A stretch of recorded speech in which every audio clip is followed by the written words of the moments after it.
Why was I in love with making pottery? It was ultimate dramatic creativity. Natural forms, such as leaves, branches, flowers, fish, influenced my designs.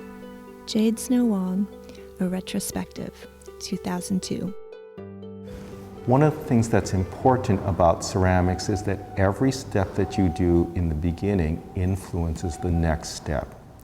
And a mistake you make in the very beginning can ruin the piece at the very end.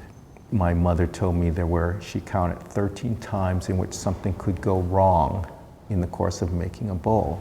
Maybe she's turning it on the wheel and it goes off center. Maybe there's a lump. Maybe there's an air bubble she didn't work out and there ends up being a pit in there. Maybe she's just disappointed in it. And one of the lessons that I remember so vividly is her just throwing finished pieces back into the garbage can. And I always used to think, oh my God, you spent so much time on this, but she's completely unsentimental. And not every piece turned out. Creativeness was 90% hard work and 10% inspiration. It was learning from errors, either from my lack of foresight or because of the errors of others. The day-to-day work of pottery making tested my deepest discipline. Jade Snow Wong, No Chinese Stranger, 1975. She's always playing with this contrast between matte and gloss glaze. I still have some of her notes where she's keeping track of the research that she's doing, and she developed certain glazes herself. So it takes a lot of meticulous work and research to make this happen. One of the features about ceramics that was very important to her was for a piece to have a foot. And for her, she didn't think much of ceramics that didn't have a foot. Why was a foot important? Because if you had a foot, it would float up off the table. And that way you would see a much more graceful form, you would see the shoulder of the piece, and the whole thing would have a lightness to it. If she was going to do a decoration like this one has a simple kind of spiral, it's an abstract design, and this one has a leaf design.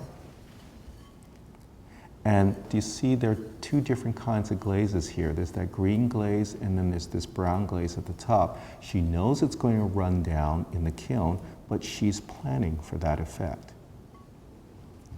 This piece has something called slip. It's a white clay that's brushed on there, and then she glazes it.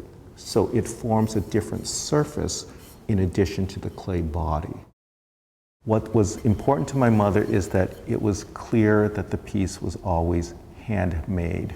So you'll see on every piece there's a spiral, which shows her finger.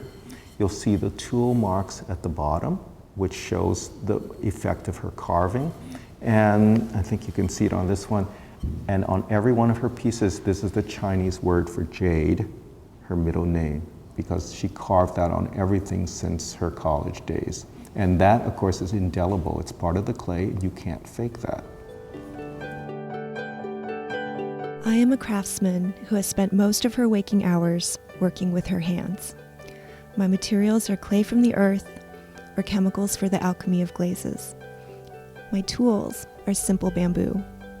My inspiration comes from the weeds in the fields or the colors of a sunset.